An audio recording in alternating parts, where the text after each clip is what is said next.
Salut, c'est Trado, je suis content de vous retrouver pour la mise à jour de ce format. Je vous rappelle qu'il s'agit d'une vidéo qui s'adresse aux investisseurs qui ont un biais positif sur une crypto ou une action.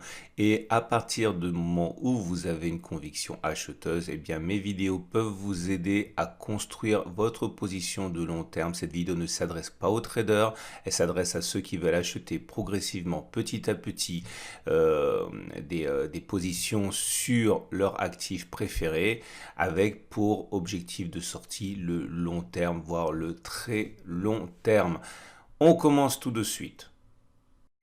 Et on commence avec Bitcoin en données hebdomadaires pour bien comprendre ce qui est en train de se jouer. Comme on peut le voir, regardez ici, on est en train de bloquer sur une zone grise ici qui est une résistance hebdomadaire qui est à 61 700, 61 000 et malgré des incursions par-delà la zone grise, eh bien vous pouvez voir que pour l'instant on n'arrive pas à valider la cassure de cette zone en clôturant par-delà la zone grise en fin de semaine puisque c'est une résistance hebdomadaire. Et maintenant je repasse en données journalières tout de suite et on retrouve cette zone grise par transparence, cette zone qui semble anodine sur le graphe journalier mais qui, vous l'aurez compris, est fondamentale sur le plan hebdomadaire. Et c'est pour cela que l'on tergiverse pour l'instant. On a toujours une tendance de long terme qui est haussière sur le Bitcoin avec des cours au-dessus de la M200 qui monte et une tendance de fond également qui est haussière avec la M50 qui monte. Le support le plus immédiat est à 58 200, 53 900, zone qui était une zone de congestion qui a été cassée, qui a changé de polarité. Cela se voit bien au rebond auquel on a eu sur cette zone. Et notre prochaine résistance journalière est à 65 850, 61 000.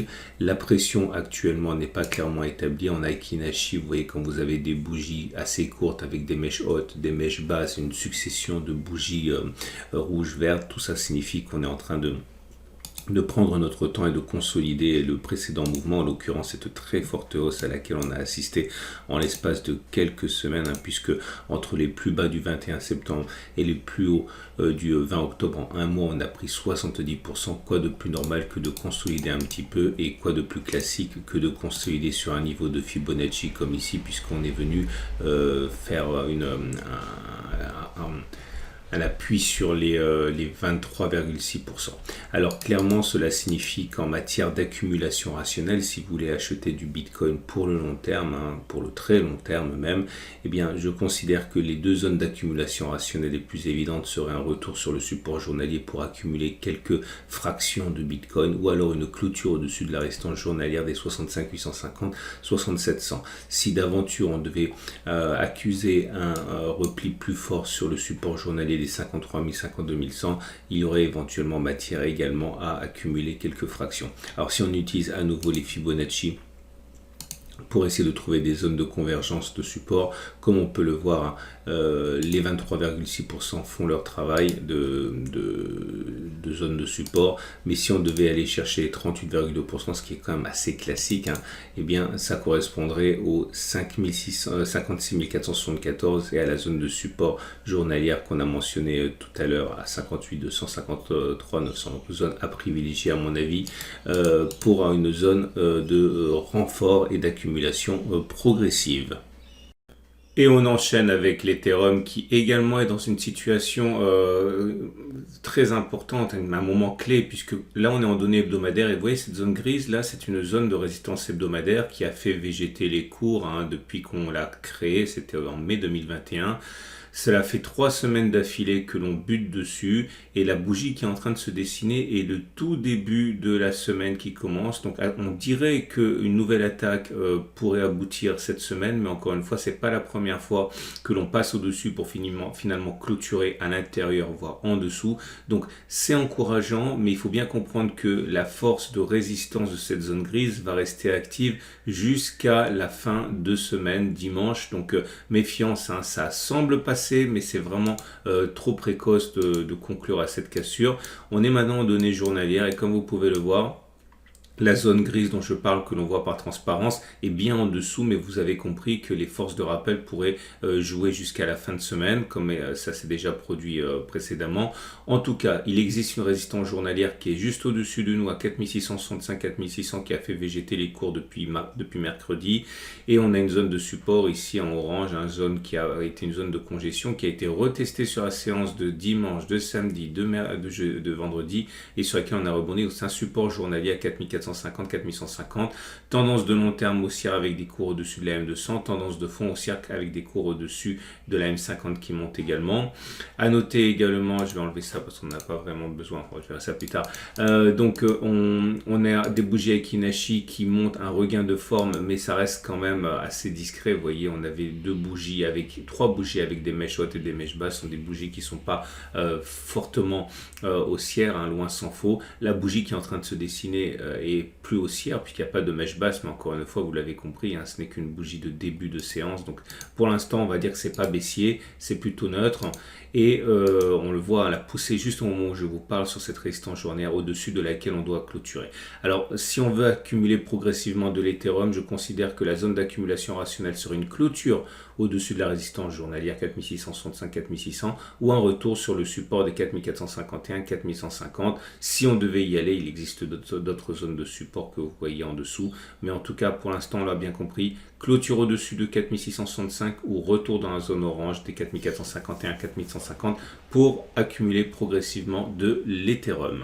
Et on passe à Cardano. Cardano qui a bien rebondi sur sa zone de support des 1,920, 1,866. On a connu mieux, hein, puisqu'on a connu une impulsion assez importante qui nous a amené depuis la zone de support à prendre 12%. Bon, ça a rechuté derrière, mais on voit l'importance de ce support des 1,920, 1,866. La tendance de long terme haussière est au-dessus de la M200 qui monte. Par contre, la tendance de fond est toujours baissière, puisqu'on est au-dessous de la M50 qui descend. Il demeure que ce sont des situations assez avantageuses lorsque l'on veut accumuler progressivement des cryptos. Et je pense que la première zone d'accumulation rationnelle serait tout retour sur le support à 920, 866, ou alors en clôture au-dessus des 2,296, 2,461. Si une attaque baissière devait nous amener sur le support suivant des 1,571, 1,609, ce serait également une zone d'accumulation rationnelle. Si on regarde les bougies Aiki-Nashi, on constate que la pression est, on va dire, mitigée, hein, sévère, mais ça ne veut pas dire grand-chose lorsqu'il y a des mèches hautes et des mèches basses.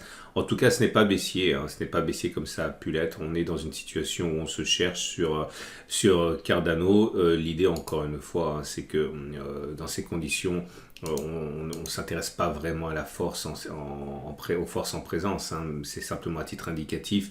L'idée surtout, hein, c'est que nous avons une zone d'accumulation rationnelle qui semble intéresser beaucoup de monde sur les 1,920, 1,866. Et on passe aux deux actions du jour, de la semaine plutôt. La première est Hermès International qui m'a été demandé tant il est difficile a priori de trouver un point d'entrée. Alors on va commencer avec le début, tout simplement la tendance comme on peut le voir.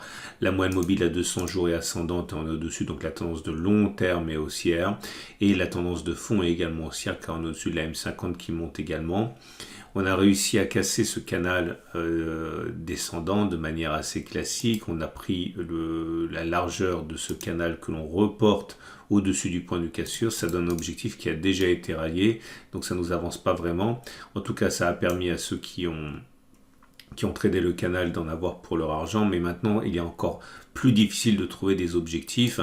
Un objectif intermédiaire serait de prendre par la règle du balancier la distance parcourue avant la résistance principale. Donc en fait, c'est cette distance ici qu'on a parcouru avant la résistance, de reporter cette distance par-delà la résistance justement, et ça nous amène à un objectif qui lui n'a pas été rallié et qui semble être assez intéressant puisque ça indique les 1546, donc une progression encore possible selon la règle du balancier de 6%. Alors ça ne veut pas dire qu'on va y aller directement, hein, ça veut même dire qu'on va probablement à un moment ou à un autre consolider avant de repartir, et c'est justement là où je veux en venir. il est très difficile de rentrer maintenant, puisque encore une fois, la progression a été funiculaire hein, depuis les plus bas. Depuis les plus bas d'octobre, fin septembre, début octobre, on a déjà pris 26%.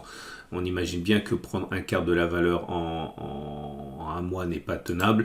Mais voilà ce que je ferais si je devais investir sur Hermès. Alors, imaginons qu'on prenne une base 100 et que je veuille investir 100. Je ne rentrerai pas 100 maintenant parce qu'encore une fois, même s'il y a du potentiel graphique, il y a des solutions plus intelligentes. J'investirai uniquement 50 maintenant. Et je rentrerai le 50 restant lorsque l'on reviendra sur une zone de support importante. Alors la zone de support importante, la plus importante, c'est la zone de support hebdomadaire des 1355-1348. Il est extrêmement courant, une fois que l'on a cassé une résistance, que l'on fasse un retour. Hein. Je vous montre un exemple. Ici, vous voyez, on avait une résistance ici. Une fois que l'on a eu cassé cette résistance, ici, vous voyez, on est revenu sur la zone, là on est repassé au-dessus, on est revenu sur la zone. Je vous donne un autre exemple, là, c'est assez classique, hein, vous voyez. On a cassé cette zone bleue, puis une fois qu'on l'a eu cassé, on est revenu avant de repartir. Donc on peut espérer qu'à un moment ou un autre, on consolide pour aller chercher cette zone, pour ensuite aller chercher cet objectif. Alors, donc je rentrerai 50 maintenant et 50 au cas où on irait là. Ce qui veut dire qu'au lieu d'avoir un potentiel de 6% si les choses se réalisent ainsi, j'aurai 6% sur 50% de ma position et sur l'autre 50% de ma position, je pourrais envisager de faire plus 13%. En tout cas, l'avantage également, c'est que lorsque cette phase de hausse funiculaire s'arrêtera, et ça s'arrête toujours, hein, on ne sait pas quand ça va s'arrêter, mais ça s'arrête toujours à un moment ou à un autre. Regardez, c'est très similaire à ce qui s'est produit ici, sur cette explosion des cours. On a consolidé, on est venu chercher les 23,6% de Fibonacci ici, vous voyez, les 23,6%. Donc on peut envisager qu'ils se produisent la même chose. Le plus important, c'est d'être capable d'en tirer profit et de tirer parti de cette évolution. Donc en imaginant on perd 23,6%, ça pourrait donner ensuite le deuxième point d'entrée éventuel. Voilà ce que je ferai pour Hermès. Encore une fois, ce n'est pas un conseil, hein, c'est simplement pour aider ceux qui ont l'envie d'accumuler progressivement une position de long terme sur Hermès International. Voilà encore une fois comment je m'y prendrai.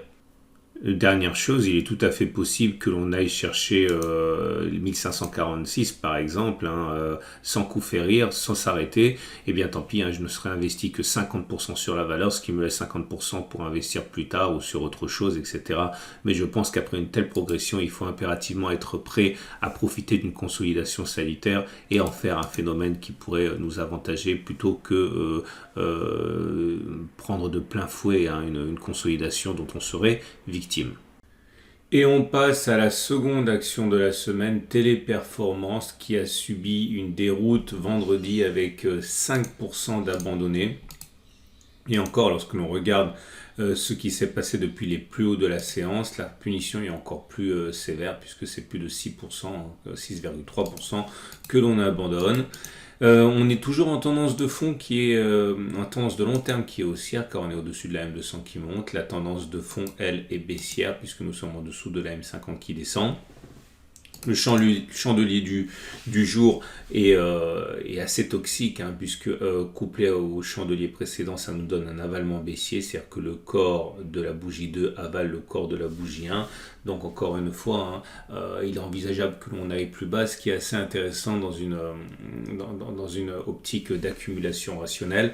Alors encore une fois, je vous rappelle que cette stratégie n'est pas suffisante en tant que telle. On part du principe que vous avez éventuellement un avis favorable sur Téléperformance et ce qui suit peut vous aider à rentrer de manière progressive et plus intelligemment ou plus méthodiquement, on va dire, hein, qu'en achetant n'importe comment.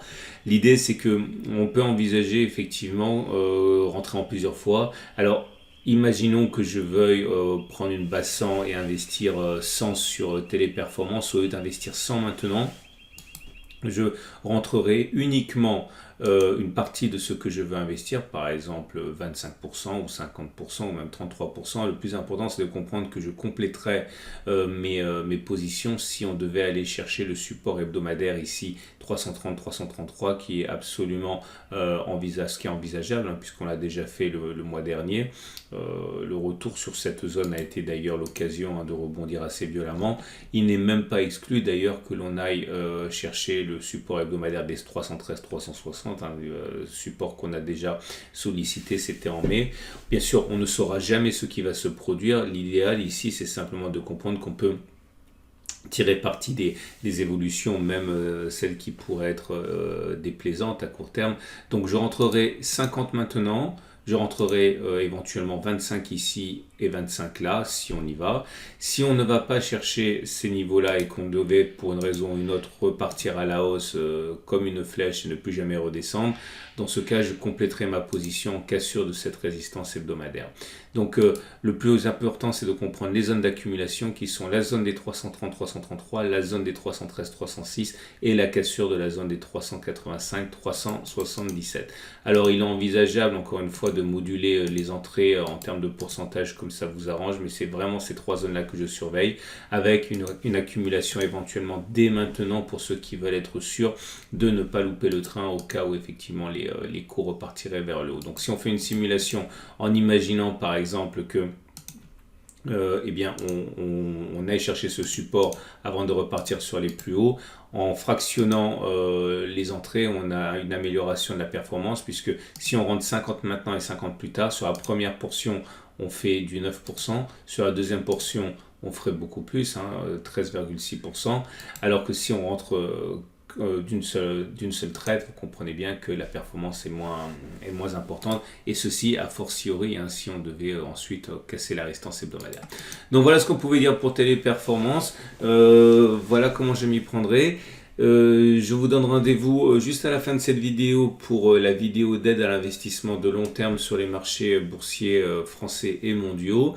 Également, vous allez avoir la préparation de la semaine de trading qui va arriver.